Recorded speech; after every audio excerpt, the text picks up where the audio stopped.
Hello, friends. I'm Maggie Ostara, and I'm a sovereignty mentor and a human design expert. And today I want to share with you a human design perspective on the new moon that's happening in Gemini on the 14th of June. And there's some really interesting kind of patterns that are happening that I want to point out to you. And then also an big emphasis on intuition and also on the divine storyteller gate. So let's go ahead and get started.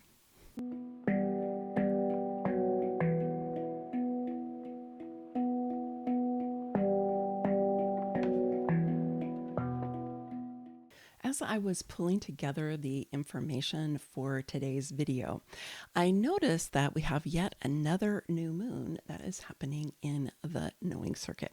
So I went back and I looked at all of the new moons for 2026. And you can see in this image that of the 6 new moons that we've had this year, 4 of them are in the knowing circuit. One more is also in individual circuitry, and then another is in the sensing circuit.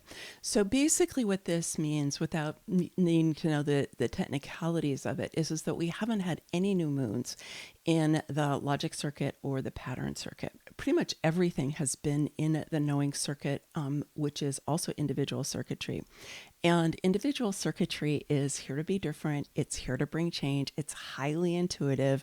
It's plugged directly into super consciousness right through the gate of wonder. And it comes down, splits at the throat, goes around the 2 sides of the body and up through the central channel.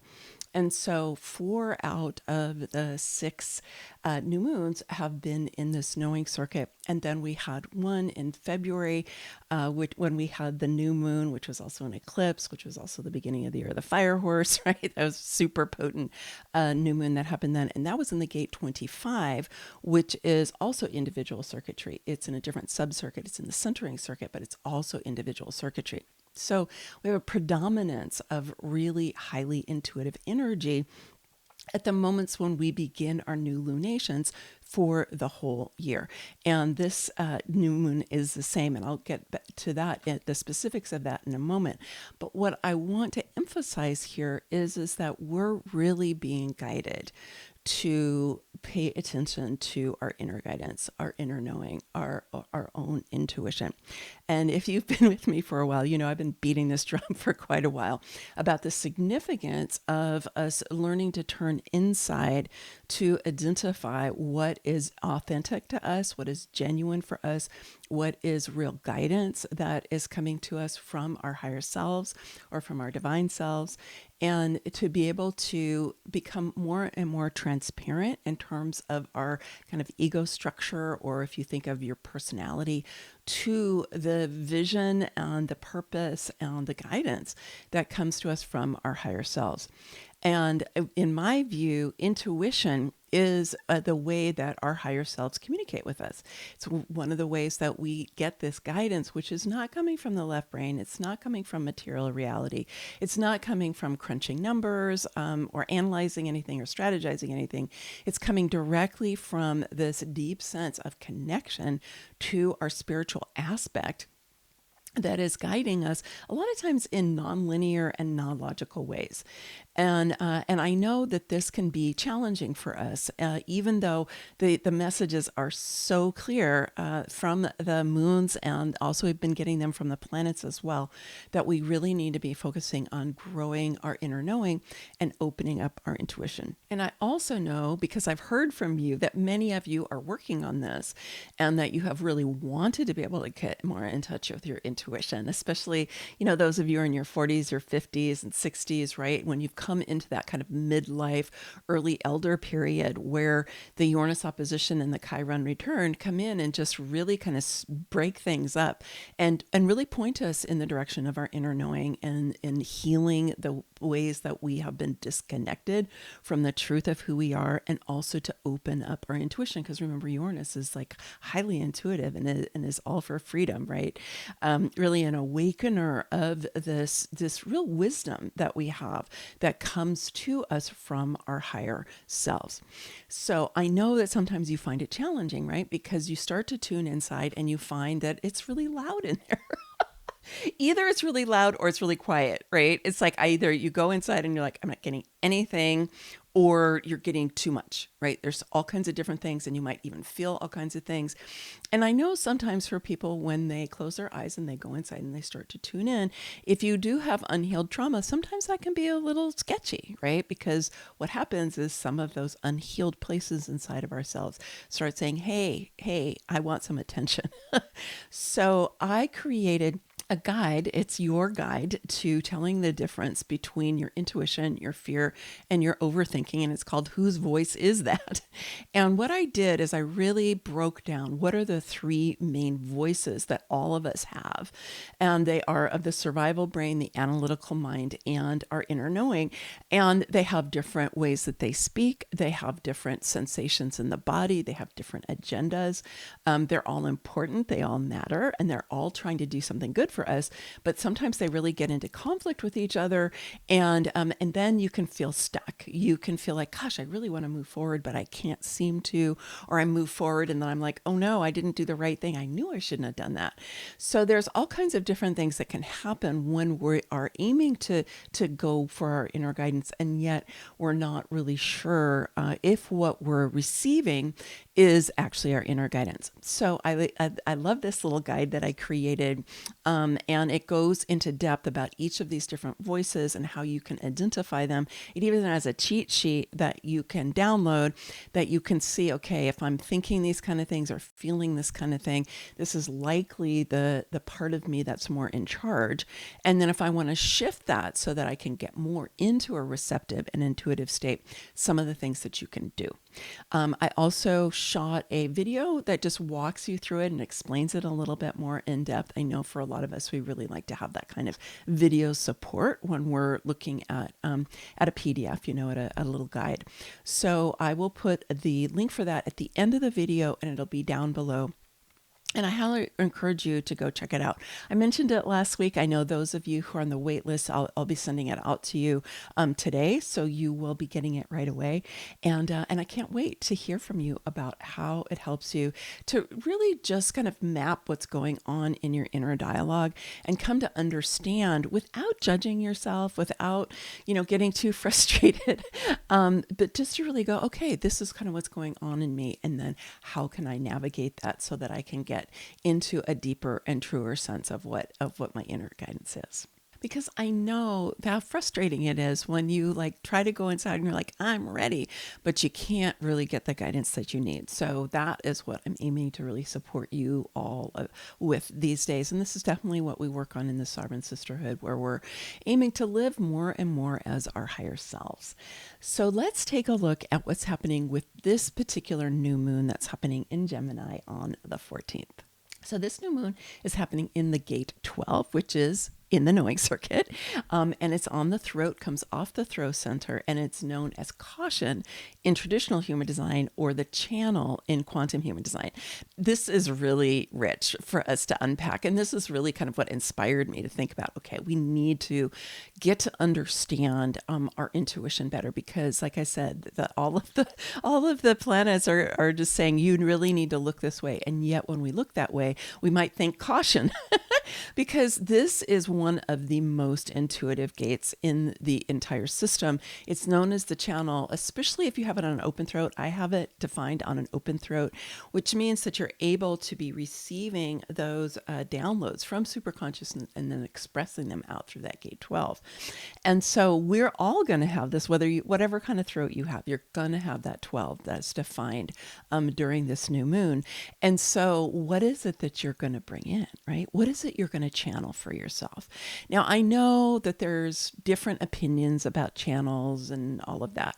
I want to just share my perspective, which is that when I first really wanted to open up my intuition, this was about almost 30 years ago. It's 1998, so 28 years ago. And I started working with automatic writing because I was working with a shamanic practitioner. I had left my job at Columbia University where I'd been really like overly developed in my left brain. And I was like, gosh, I really want to get more in touch with my inner guidance. And I did it through automatic writing because I was already a journal person. I always like to think through writing. And so I added to that really asking and talking to my higher self through that writing. And it's become at this point virtually a daily practice for me. It's almost every day. I would say at least 5 days out of the week, I am in there talking to my higher self through automatic writing. And because I've done this through so many years, I can also just talk to my higher self because I've opened up that channel to my higher self and I have worked on it. I've really practiced over the years. So I just want you to know it's very possible for you to connect with your higher self. Everybody has a higher self. And because everybody has a higher self, everybody is intuitive.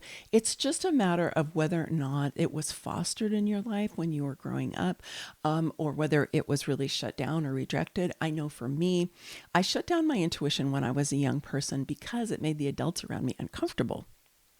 And so I just didn't believe it, even though I was kind of getting certain kinds of really body sensations and kind of senses, not so much words, but really kind of sensations about what was going on. And I would ask my parents about it and they'd be like, oh, no, honey, you're just making that up. It's fine. Don't worry. It's just your worry.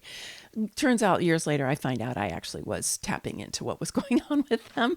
I don't blame them for that. They were being good parents. They were trying to protect me from challenges they were having in their relationship. But an outcome of that is that I really rejected the intuitive knowing that I had, and I went in the direction of really developing my logical brain, and I became a professor and became very analytically minded, and so it took time for me to then reawaken and open up my intuition because I had really shoved it down, and that might be true for you in a variety of different ways. There are a few of us who were fortunate enough to have a grandmother who read tea leaves, or somebody who was a tarot reader. Maybe they were just a medium, full-on psychic, But a lot of us didn't have that. Most of us didn't have that. So if you feel frustrated about trying to tap into your intuition, you're not alone. It's something that a lot of us, and I certainly did for a long time, struggle with. But I want you to know it is possible. And I've seen it happen among the sisters that we have in our ecosystem for Awakening Women, our Sovereign Sisterhood, where over time, if they practice, they really are able to be getting that kind of guidance, sometimes through automatic writing, sometimes through different art forms, sometimes just through meditating or through walking. There's many kind of different pathways in. But I want you to know it really is possible for you to connect to your higher self. I was at an event with Lee Harris recently. For those of you who know Lee, he's great. He channels a group of beings called the Z's. And I really like Lee. I think he's a really clear channel. I'm very, very discerning when it comes to channels. I used to teach channeling like 20 years ago when I was doing a lot of the work with Ornandab and of luminescence. But in any event, I'm very, very attuned to channels, and Lee's a really clear channel. But the reason I mentioned this is that I was at an event. He's doing the Oneness Tour, which is great. Go see him if he comes to a city near you. And he was, one of the things he does, because I actually did an event with him last year also, he did the same thing, where he gives everybody, a card or a little journal and a pen, and he actually has you channel in the event. And he's like, look, just don't think about it. Just sit down and say to your higher self, or say to your guides, how am I doing? What do you want to share with me? What do I need to know? And everybody in that room, there were 900 people in that room, and everybody did it, right? I'm sure there were a few people who didn't because they were... But my point is that it really is a superpower that we all have. This is not something for just special people. There are special people who make a profession out of it, like Lee Harris. But this is something that is available to you. And this new moon, right, with the sun and the moon together lighting up the gate of the channel, are really inviting you to say, how can you give expression to your higher self? How can you just become more receptive so that you can be gaining those kind of insights and epiphanies and downloads? And then how can you give a voice to them out into the world? Now, it's on the throat, so we tend to think of this as talking, and it can be talking, right? But it doesn't have to be. It can be writing as well, or it can be artwork as well, or it could be chanting or singing. There's many different ways to channel energy, not just with your voice. So you could experiment with different ways to see how can I just open up and allow that energy to move through me. Now, one thing I will say is if you have spent your day, kind of in your, beta brain ways, you're thinking a lot and you're being analytical, which is how we spend most of us spend our days, right? Is you might need to shift your state in order to be able to access that. I know that I absolutely channel best in the morning because I haven't gotten analytical yet. I like to do things in the morning that are not so mental. I like to do art. I like to draw. I like to do movement. I like to go outside. I like to feel the sun on my body. I'd like to have this period of time where I'm really in a more organic state, where I'm connecting with the living world. I'm connecting with my own body, and I'm connecting with my higher self. But for you, depending on when you have time, you may need to do something where you're shifting out of that more analytical brain. And so, there's lots of different ways to do this. You can do this through breath work. You can do it through meditation.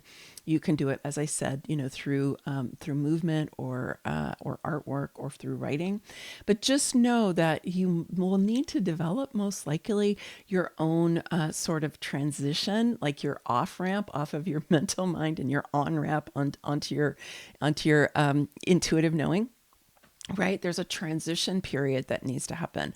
So if you have tried before to tap into your intuition and you're like, I'm not getting anything, or you're just getting a lot of noise. You're getting a lot of noise. And this is one of the things that whose voice is that, your guide, right, to telling the difference between your intuition, your fear, and your overthinking will really help you with. Because sometimes you might go in there and you'll hear a lot, but it's not necessarily your inner guidance, right? It could be other parts of you, and also depending on how you feel, because your inner guidance does not speak to you in fear. It just doesn't. It doesn't need to, right? The only reason for fear on a physiological level is when we have danger to the physical body. That's it, right? All other fear is something that we've generated from our psyches. And it's usually because we've had some kind of traumatic experience that we're then reactivating, even at a really low level where it's unconscious, and then we start to feel fear. But it's not actually danger in the environment. So these are the kind of things that we need to sort out. And so I just want to say, don't give up. If you go and you want to open your channel and you're like, okay, the sun and the moon are here, I'm going to, do some channeling, and you find it difficult, it's okay. It's okay. It takes practice. It's not necessarily something you're just going to do like that. If you think about, like, for example, all of the math classes that you took over the course of your life, right? You took a lot of math classes before you knew how to, do all the things that you know how to do with math, right? And so with this, it's not the left brain, it's the right brain. It's more the intuitive part of you, but it's the same thing. If you really haven't been developing it and working with it, then why should it be easy, right? So it just takes practice. I also want to note on this chart for the new moon that we have a full channel that is here. It's the 1156. It's in the sensing circuit, and so the sensing circuit is right brained energy. It's creative, it's expansive, it's embodied, it's experiential, and it has storytelling. And so the 56 is known as the divine storyteller. So this is a storytelling gate. And the 11, which is where the earth is known as the gate of ideas. And so generally when people have the 11 defined in their chart, they have a lot of ideas. So many ideas. They can get really overwhelmed with their ideas. And so if you start to feel that way while the earth is in the 11, one of the great things to do is either just have your phone in the notes app open, or have a little notebook with you and just be putting down ideas as you get them, because it can be a great time to just really download a lot of ideas. Especially like if you're a content creator like me, you might be getting a great thing for your, whatever it is, if it's your podcast or your social media or your YouTube or whatever. And so it's a great, really fertile type of gate that has many, many ideas to it. Just remember that not all those ideas are necessarily for you, and they're not necessarily for you now. So some of them might be for you a couple of years in the future, right? Some of them might be for other people. So if you get an idea and you're like, wow, that's a really good idea, but man, it's not for me, like be on the alert to see if it's for somebody else that you can pass it on to. It's one of the real places of abundance that we have, and it's good not to try to hold on to them. Sometimes I've done readings for people who have the 11 and they somehow think that because they get all those ideas, they're supposed to do all of them. No, that'll just make you really overwhelmed. There actually probably isn't any way you could do that. Okay, so don't try. But it is great to kind of record them. And then the 56 is being lit up by Venus and Jupiter. So we have a Venus-Jupiter conjunction, which I'm going to talk a little bit more in a second. But the gate 56 is known as the divine storyteller. So it is on the throat. It's near the 12, actually, so it's on the throat. And it's really this energy for being able to tell a new story about who we are as a people. Because the sensing circuit is collective circuitry, right? So it's about all of us. It's about the big things in life. So it's not just about your personal story. There could be a way that your personal story is a part of or illustrates the big story of all of us. But one of the ways to think about it is, what is the story of humanity that we've been living inside of? And what story do we want to tell going forward so that it is more beneficial for us now?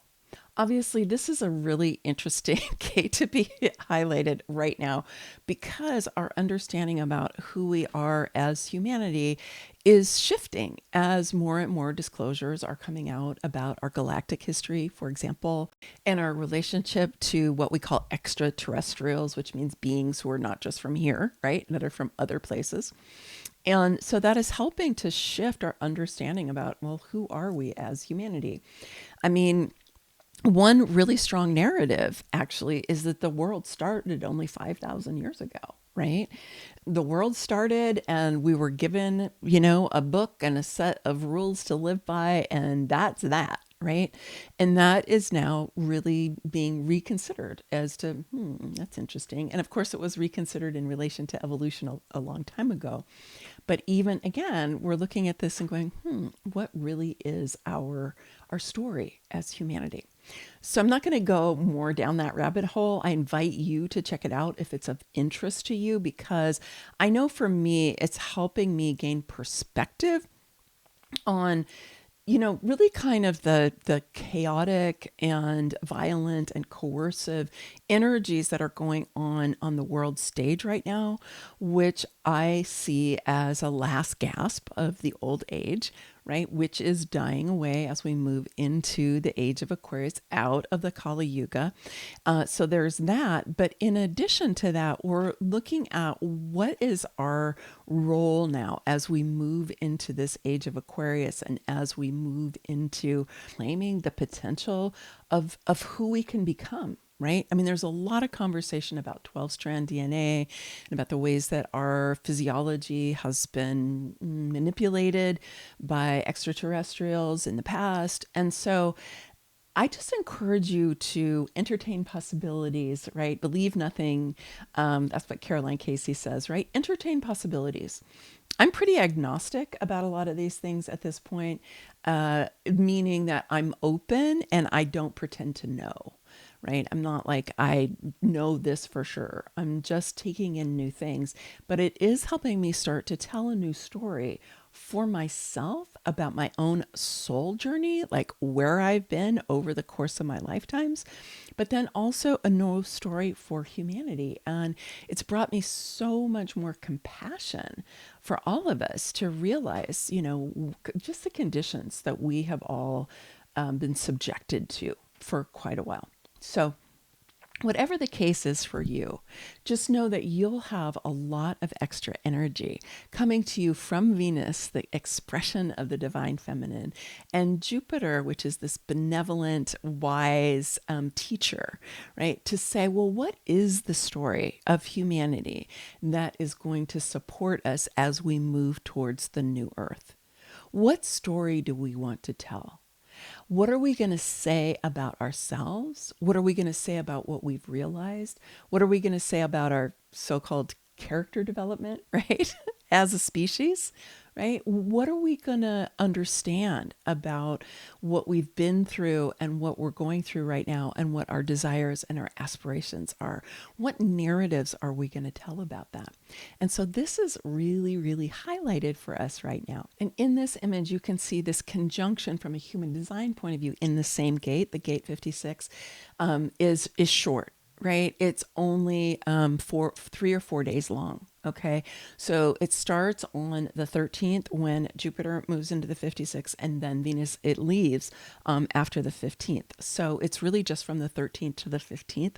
So I encourage you to be using the energy during this time. And then, of course, it's going to be a foundational piece for when we have the new moon on the 14th.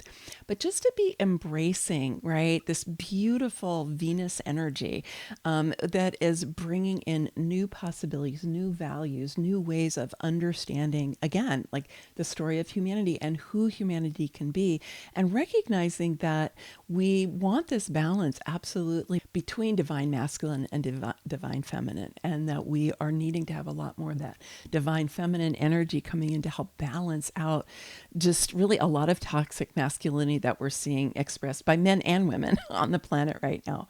And Jupiter is going to help expand that. So whatever you do during this time, and while they're in that gate of the divine storyteller, right, it's gonna get bigger. So make sure that you're not giving your energy to the apocalypse or to Armageddon, right? Because you don't really want that to get bigger, do you? Right? No, we don't want to do that. We want something else to emerge. And so this is an incredible time for you to be using your intuition. I consider things like storytelling and creativity a form of intuition, because again, this is how our higher self communicates to us and helps us to communicate our own lived experience. Like if you think about if we were to tell a story, logically, it would not be very interesting, right? Stories are interesting because they are unpredictable, because they help us to feel something. They help us to grow and realize something in a certain way, right? And things that are presented to us in that more left brain logical way, not so much. So this is a wonderful time for you to be, pulling out that journal of yours, doing some automatic writing. You could even, this is something you could do in terms of opening your channel, is even asking, right, for what story is a good story for me to be telling about what is happening with humanity now, and what are we stepping into. So make use of this channel, the 1156, while it's lit up just for a few days, and be able to bring through your own insights and then to be able to express them out through that 56. So that's going to happen with this right brain energy is going to come out through the 56, but you're also going to have that intuition coming in through the knowing circuit that's also going to come out through the 12.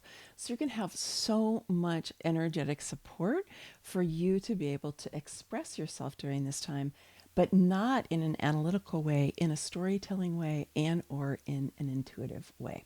So make the best of it, my friends. This is where we're going to be receiving the guidance that we need to make our way through this birth canal that we're in right now, out of the old order and into the new. And it's up to us to tell the new stories. It's us to come up with the possibilities and to give voice to and to articulate the things that are going to shift us so that we can really send our energy into the direction of creating the world that we would be proud to leave to future generations, right? This is the Thrutopian imperative. And so you matter. Right? You matter. The stories that you tell to yourself, the stories that you share with other people, all of it matters. Never doubt the significance of you and your own particular experience and where you're choosing to send your energy and your attention, because wherever you send it, you're going to create more of that. And as I said earlier, if you'd like some support to understand what's going on, if your mind has got a lot of different things going on, you've got different aspects of your inner dialogue and you're not quite sure, please do go and get Whose Voice Is That? Your guide to telling the difference between your intuition, your fear, and your overthinking. And make sure to watch the video, and it walks you right through it. And I really can't wait to hear from you about how it works out for you. All right, many blessings, much love. Bye for now.